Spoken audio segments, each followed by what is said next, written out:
로마 검투사의 자존심, 글래디에이터. 3. 노예의 가격. 시간이 흐르면서 로마에는 자유민보다 노예가 더 많아졌다. 이는 로마의 부자들이 대규모 농장을 소유하여 노예 네트워크가 급격히 증가했기 때문이다.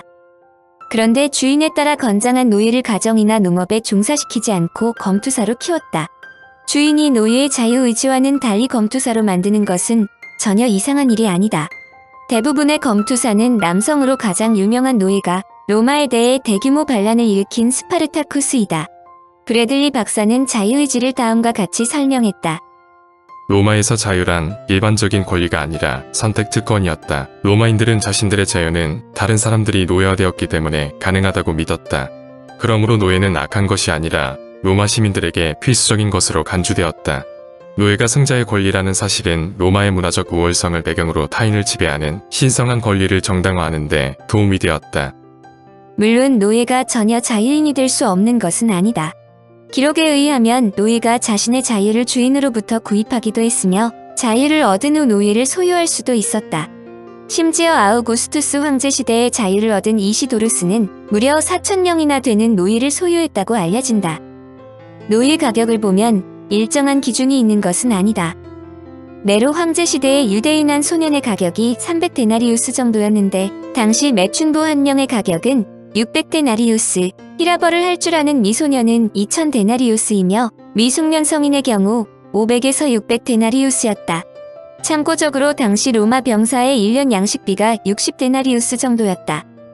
물론 노예의 가격은 시대와 지역에 따라 다르다. 루쿨루스의 주둔지에서는 황소 한 마리의 값이 1드라크마였는데 노예 한 명의 값이 4드라크마였다. 노예의 가격을 획일적으로 비싸다거나 매우 싸다고 평가할 수는 없다는 뜻이다. 흥미로운 것은 로마가 제국시대로 들어가 전쟁이 상당 부분 사라져 노예 공급이 줄어들자 노예의 가치가 높아져 노예들을 잘 대우했다는 기록들이 등장한다. 주인으로서 노예들이 반항만 하지 않는다면 노예들을 잘 관리하는 것이 자산 가치를 높이는 것이 아닐 수 없다. 그러므로 로마 시대의 노예 관리 서류도 발견된다.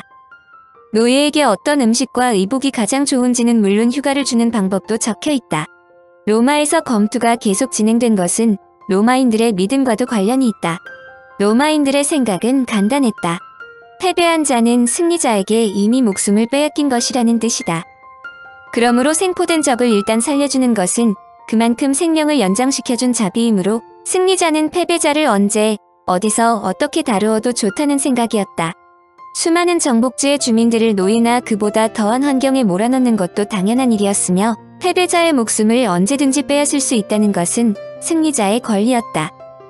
이것은 시저의 부인이자 자신의 상전이었던 클레오파트라를 냉정하게 처리한 옥타비아누스의 예에서도 잘 나타난다. 안토니우스와 연합한 클레오파트라는 옥타비아누스와 운명의 결전을 치르지만 결국 패배한다. 안토니우스가 자살하자 클레오파트라는 옥타비아누스에게 세자르와 안토니우스를 유혹했던 방법으로 미인계를 사용하려고 한다. 전해지는 말로 옥타비아누스가 그녀의 접근을 한마디로 거절해버렸을 뿐만 아니라 패배자인 그녀를 로마로 보내 길거리에서 쇠사슬로 묶어 끌고 다니겠다고 했다는 말도 있다. 믿거나 말거나이지만 당시의 패배자는 왕이나 왕비일지라도 벌거벗겨 쇠사슬에 묶은 후 로마 거리를 행진하게 하는 것이 관례였다. 클레오파트라도 일단 로마와 싸워 패배하였기 때문에 자신을 후계자로 지명한 시저의 부인이었지만 그러한 대우를 받는 것이 당연하다는 뜻이다. 물론 클레오파트라는 이러한 모욕을 감수하지 않고 스스로 독사에게 물려 죽음의 길을 선택함으로써 최후의 자존심을 지킨다. 기원전 30년의 일이었다. 로마인의 생각, 즉 승리자인 옥타비아누스로서는 그런 결정이 당연하다고 볼 수도 있지만 문제는 당하는 측의 생각이었다. 그들도 로마인과 같이 똑같은 인간이었고 로마인에게 패배하기 전에는 일국의 고관이나 지배자인 경우가 많았다. 그들이 노예나 포로가 되었지만 로마인들의 생각이 그대로 적용될 리는 만무였다. 노예는 말을 할 수 있는 도구. 로마인들은 사람이 사용하는 도구를 세 가지로 분류했다. 수레나 삽처럼 소리를 내지 못하는 도구, 소나 말처럼 소리를 내는 도구, 마지막으로는 노예처럼 말하는 도구였다. 노예가 수레나 가축과 다른 점은 오직 말을 할 수 있다는 것뿐이었다. 노예의 공급원은 주로 전쟁이었고 시저는 갈리아 지역을 정복할 때 무려 100만 명의 노예를 얻었다고 했다. 어떤 학자에 따르면 기원전 1세기 로마에는 총 인구 450만 명 중에서 150만 명이 노예였다고 한다. 노예의 해방에 대해서도 주인에게 잘 보이면 자비심이든 허영심이든 자유라는 보상을 받는 경우가 많았다. 그러자 법은 이와 같은 무절제한 선심을 장려하기보다는 오히려 제한할 필요가 생겼다. 로마법에 따르면 노예는 소속 국가가 없기 때문에 해방과 함께 자기 주인이 속한 정치사회의 일원이 되었다. 그렇게 되면 로마 시민의 특권이 훼손될 우려가 있으므로 예외 규정이 마련되었다. 즉, 정당한 이유로 행정관의 허가를 얻어 정식으로 적법한 절차를 받은 자만이 이런 특권을 누릴 수 있도록 한 것이다. 더구나 주인이 노예를 해방시키려면 노예 가격의 5%를 노예 해방세로 납부하도록 했다. 검투사들의 싸움이 죽음의 결투만이 아니라 위험한 결기를 벌이는 일종의 스포츠이기도 하다는 것은 로마인들의 성향과도 관련된다. 로마의 남자들은 상처와 죽음을 두려워하지 않는 것을 영광으로 생각했기 때문이다.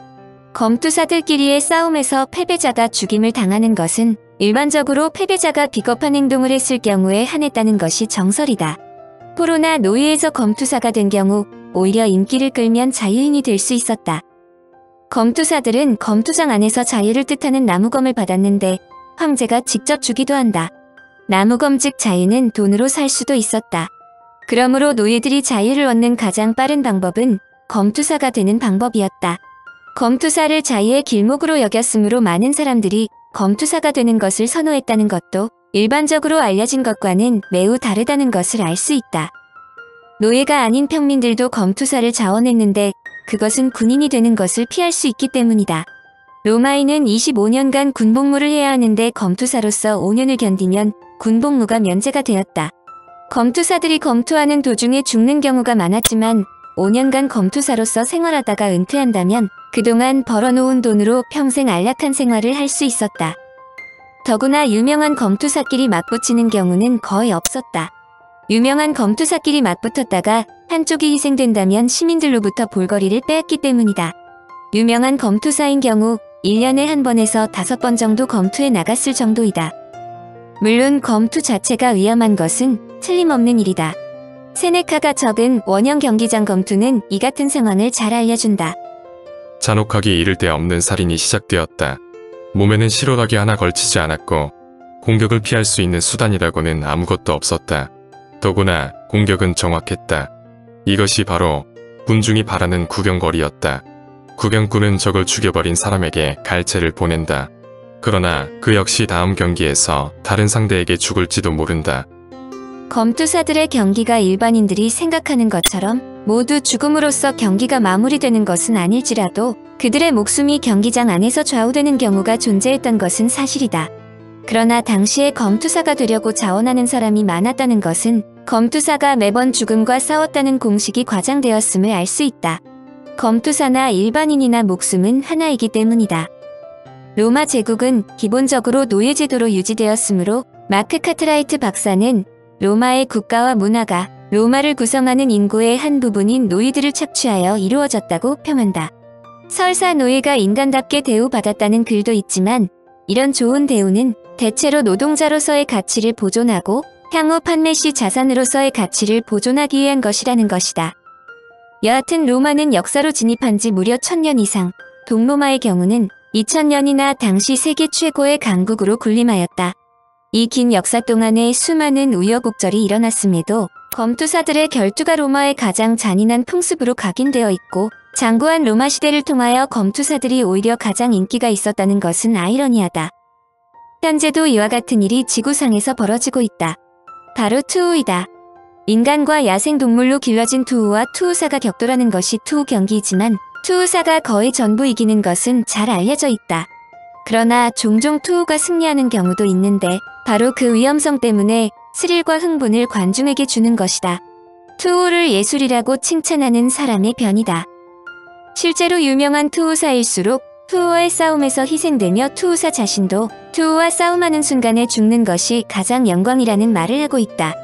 원형 경기장에서 벌어진 야수와의 싸움도 투우와 별로 다르지 않았다는 것이 전문가들의 이야기인 것이다. 인간들에게 스릴과 흥분을 느끼게 해주는 경기일수록 관람객이 많고 수익성이 높은데 그것은 그만큼 위험하기 때문이다. 자동차 경주에서 자주 사고가 일어나며 그럴 경우 치명상을 입는데 만약에 자동차 경주가 위험하지 않다면 그들이 그만큼 돈을 벌 수는 없는 일이다. 검투사의 경우도 한 가지 잣대로만 평가할 일은 아니라는 뜻이다. 2000년 후에 사람들이 맨주먹으로 권투 시합을 하다가 사망한 권투 선수나 투우에게 살해된 투우사에 대한 경기 결과를 어떻게 평할지 궁금하다는 질문이 있다. 후대의 학자들이 권투 경기로 사망한 사건을 침소봉대하면 현대는 로마와 같은 검투 경기가 벌어졌다고 설명할 수 있다는 뜻이다. 청취자에게 원하는 것은 1. 구독 2. 좋아요